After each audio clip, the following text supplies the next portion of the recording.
লেনদেন কাকে বলে? লেনদেনটা হচ্ছে অর্থের অঙ্কে পরিমাপযোগ্য ঘটনা, যা ব্যবসায়ের আর্থিক অবস্থার পরিবর্তন করে। ওই সমস্ত ঘটনাকে লেনদেন বলা হয়। কি বলছে আবার বলি, অর্থের অঙ্কে পরিমাপযোগ্য। অর্থের অঙ্কে পরিমাপযোগ্য বলতে আমি বুঝাচ্ছি পণ্য ক্রয়, অর্থাৎ একটা কলম ক্রয় 20 টাকা বা 30 টাকা। এই যে টাকা 30 টাকা, এটা অর্থের অঙ্কে পরিমাপযোগ্য। এটা কি অর্থের অঙ্কে পরিমাপযোগ্য?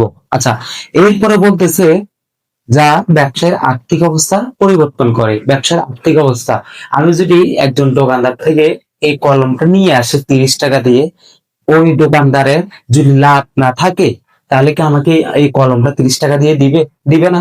অবশ্যই এই কলমের ভিতরে একদম সর্বনিম্ন 5 টাকা লাভ থাকতে হবে। তো এই যে লাভ, লাভ থাকার কারণে ব্যবসায়ের আর্থিক অবস্থা পরিবর্তন করতেছে।